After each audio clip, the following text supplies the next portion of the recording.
Thank you, April. It's my pleasure to present at this time the Duke scholarships to our recipients. And as I call your name, if you're present, would you please come forward? The first one is Alex Bailey, and this is a Duke's award for membership in the Cook County Bar Association. The next one is Shadon T. Coleman Epps, Chicago Kent College of Law. Is Ms. Coleman Epps here?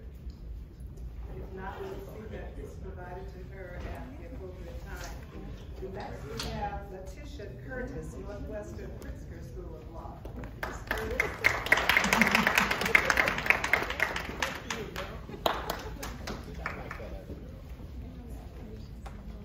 Next, Jennifer M. Dickey. Ms. Dickey.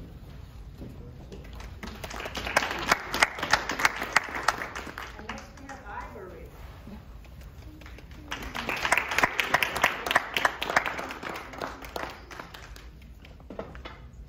Next, we have Nadia. Thank you.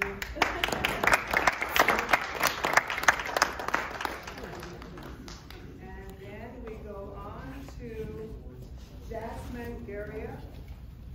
I don't believe Jasmine is with us this evening. We'll see that she gets her Dues Award. We have Leah S. Paul, University of Illinois at Chicago. Ms. Hall isn't with us this evening. Then we have Stanislaw Jerky, Loyola University School of Law. Stanislaw here. We will forward the award at the appropriate time. We have Zariah H. Jeffers, Chicago Kent College of Law. And we have Isaiah M. Cowles.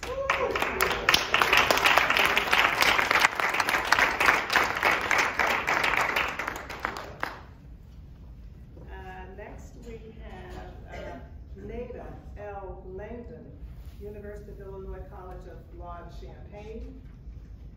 We will forward the award to her. We have Sydney N. Mann, Loyola University, Chicago School of Law. And we will forward the award.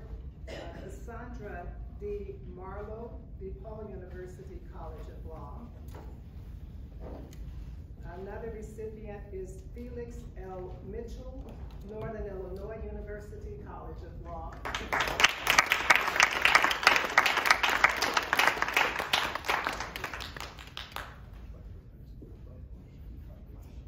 We have Kanan E. Muhammad, Loyola University, Chicago School of Law.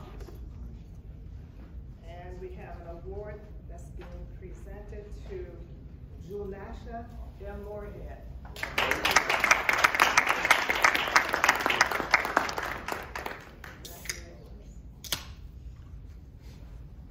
And we have Cameron J. Thomas, Chicago.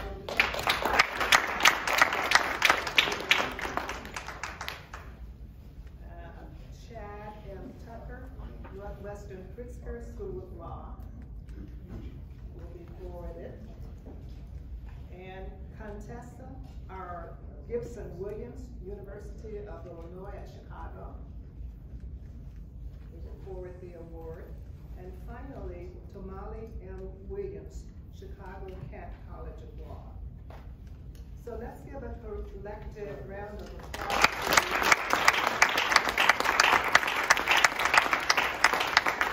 And all of you that were here tonight to receive your award, come right back over here, because when Ann finishes speaking, we're going to have a group picture. And at this time, I would like to make a few announcements if I think, Montgomery. First of all, I would like to acknowledge the presence of the president of the Cook County Bar Association.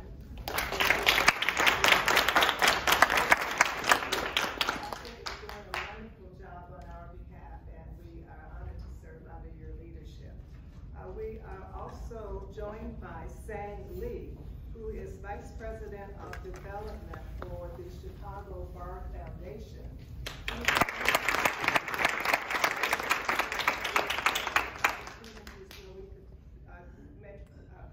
Have some joint projects together. I would like to introduce the Board of Directors members of the foundation as well, beginning with our own Wiley Adams, who is our secretary.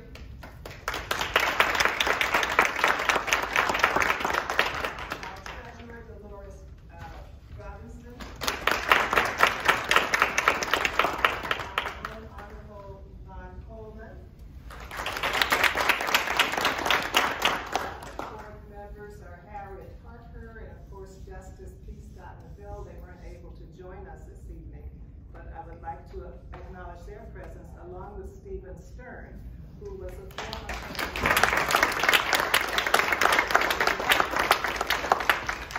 And finally, I would like to say that this evening would not have been possible without the hard work and dedication of our own Honorable Retired Julie April Montgomery. Since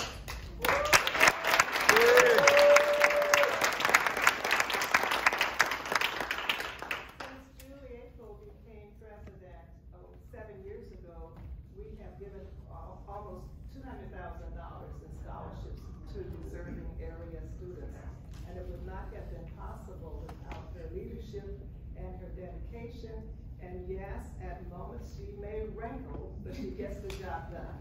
And we're very proud to have her on our team. At the last board meeting, the board decided that they wanted to name this annual event in Miss Montgomery's honor, beginning in 2023.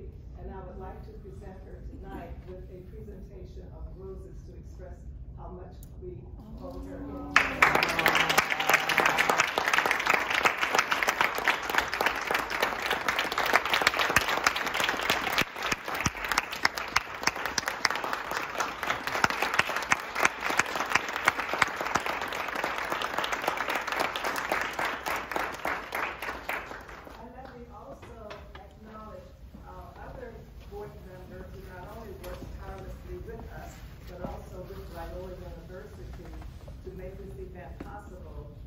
Also the co-chair of the scholarship committee, Professor Neil Williams. I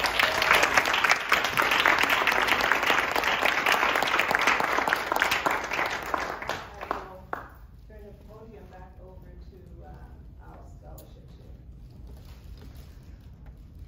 Wow, okay. My dedication comes from, it's not supposed to be about me or the lawyers or the judges.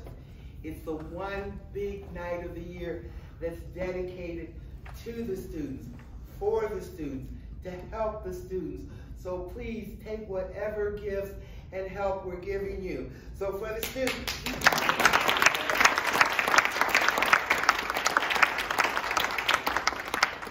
And in that vein, because one of the things we've added is what's called the exchange.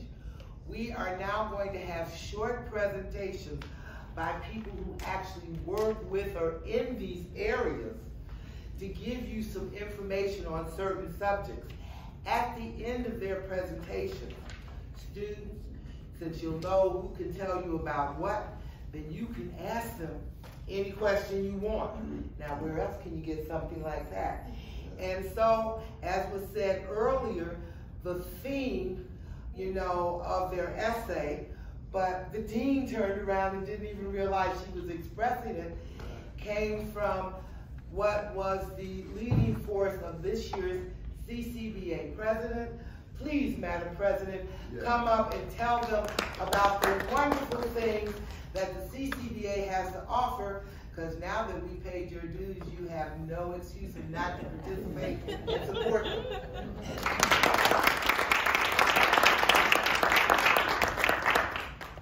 Thank you, everybody. Thank you, Judge Julie April Montgomery. You've been doing this for a long time, since I came out of law school. I remember you coming to the Cook County Bar Association meetings, asking for money, and some of us were like, we don't have any money yet. And you always said it could be whatever you could give, you would take it. So we appreciate your relentless efforts to keep us going forward and to give out so much money. I think I heard $200,000 over the last 7 years. That's excellent. To the students, I applaud you. Give yourselves another round of applause.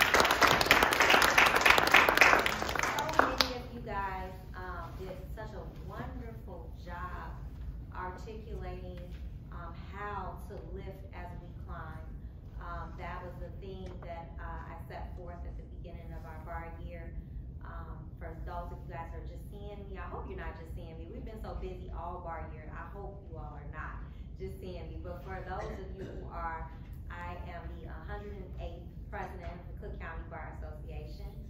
I just want to, first of all, acknowledge the past president. So if you're a past president of the Cook County Bar Association, can you stand up? I want you to see the I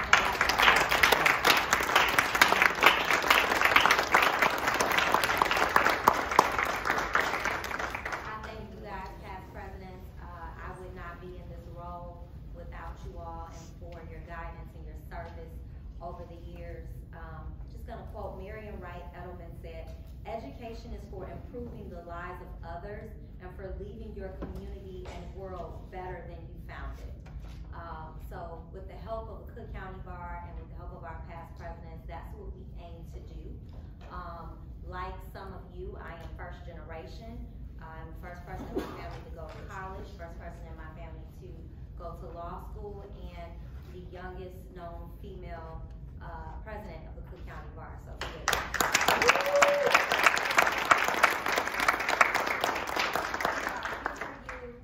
I got my first job as an assistant attorney general as a result of the Cook County Bar Association job fair. And it's through networking, participating, showing up at our events. There's so many of them throughout the bar year. Some of them cost, but we have wonderful board members of Cook County Bar Association and Cook County Bar Association Foundation that are always willing to support you guys and support you all in your journey.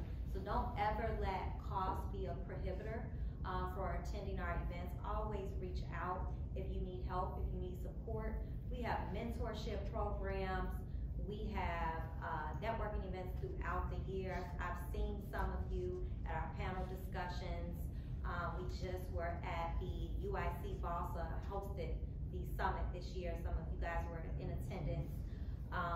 Some of you all were also at the Governor State University serving. Ivory was there serving on our panel. So we really try to put together events throughout the bar year that really cater to your needs and your different practice areas. In April, we got an event coming up at Northwestern Law School that is about transitioning from public sector to private sector, or private sector to public sector. We do events every year. We have a big event with our judges night. I don't think that's ever going anywhere. Many of our members and past presidents have extended to the bench in the circuit court, the appellate court. P. Scott Neville is on the Supreme Court. So the Illinois Supreme Court. So you guys have, this organization is over 100 years old. We're large. We have, you have so many resources to help you navigate your career. I transitioned from the public sector to in-house at United Airlines, worked for a small firm, Green & Letts, at one period of time as a result of my connections with the Cook County Bar Association. And then now I'm in the private sector doing labor and employment at the law firm of Littler Mendelssohn. So I understand for all of you guys that are new to this that you can't beat what you don't see. We are here, and so there's no reason why you guys will not succeed with Cook County Bar Association support alongside of the foundation. So again, thank you, and continue to stay focused on your studies, and we are here to support you guys.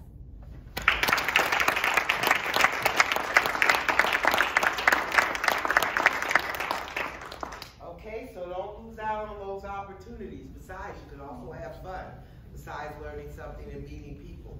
All right, next presenter in the exchange, particularly since we had so many awardees who are about to graduate and looking forward to a ruined summer. I remember my ruined summer. We have Judge, I love saying that. She's a good friend, so it's fun. Judge Arlene Coleman. Woo!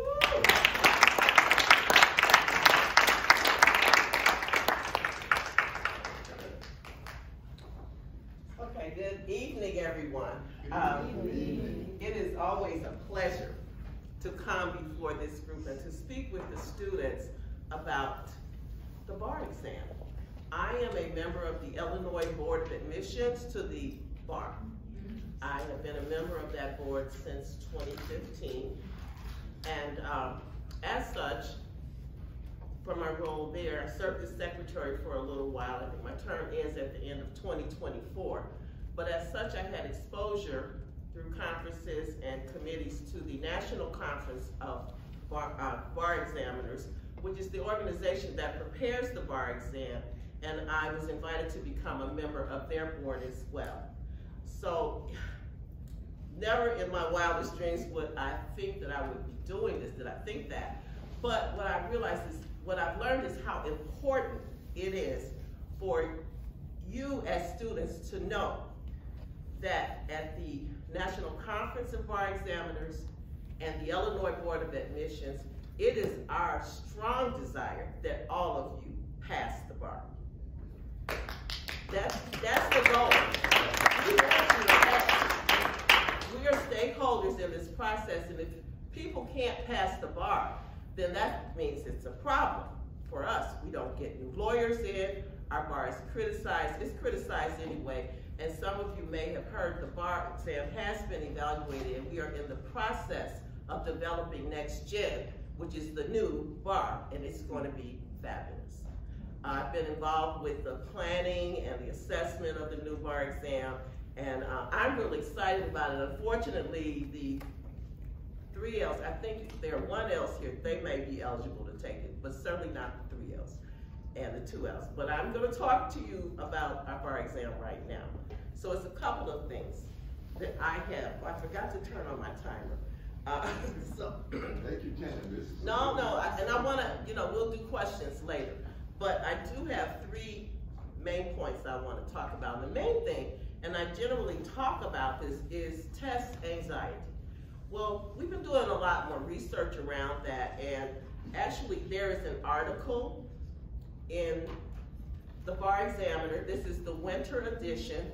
It is available on our website. So the National NCB website is ncbex.org. That's a website that those of you who are about preparing for the bar, even 2 L's, should begin to become very familiar with. There's a wellspring of resources there available for you to assist in preparation. But I'm going to talk about this article that caught my attention. It's called Breaking the Test Anxiety Loop. So what we found, and what I think researchers have known for some time, is the correlation between stress and performance on standardized tests. Usually people who have low stress about standardized testing at the bar, they have low performance. They may not feel that they're going to do well, or they're not prepared, and they don't. The people, for those of you that do statistics, it's a U-bell curve. So people who have moderate stress have optimal performance. And then the other place it goes up is that people who have high stress have low performance. Everything that you need to know to pass the bar, you know it. That's what you've been studying for the past 2 years. The information is there, but what happens sometimes is that people bring all of their anxiety into the test. So as a grader, as being on the Board of Admissions, I'm a grader.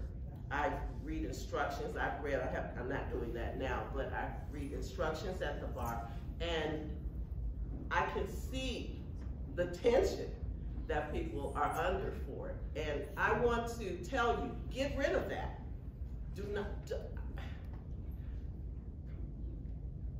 Moderate stress is okay. This is a very important test. It stands between you being a student and becoming a lawyer. You must believe that we're testing for minimum competency, not maximum. And I've been involved with question drafting, question assessment for the MEE, the MPT, and the MBE. Those questions are vetted for years before they come up on the bar exam. They are drafted oftentimes by law school professors, but at NCBE, there's a concerted effort to make sure that the drafting teams the committees that review the questions and assess them have diversity. We recruit people from all over the country. That's how I got involved. I was recruited to look at essay questions. And just one example, I said when we had an essay question that I felt was culturally biased, I said that. And that question was not on the test. So I had no idea the hundreds of people that are involved in test preparation, the amount of time that goes into question drafting. It takes 2 to 3 years before a question ends up on the bar. That's how, if we don't like the question, we send it back to the drafters and say, fix it, and they will work on it to fix it. Questions are pre-tested, so there are questions on the MBE that you don't get any points for. We're just trying to see how people do on those questions. Knowledge is power. Information is power. And that's why, sometimes I wonder, God, why did you put me here? But I do believe one reason that he put me in this position is so that I can tell you what's really going on behind the bar exam. And to help you to dissipate some of your anxiety around taking the bar exam. If someone had said these things, when I took the bar, I thought a room of old white men wrote the test and clearly did not want me to pass. That is not the case, not at all. So that's my thing about anxiety. If you have questions, we can talk about that later.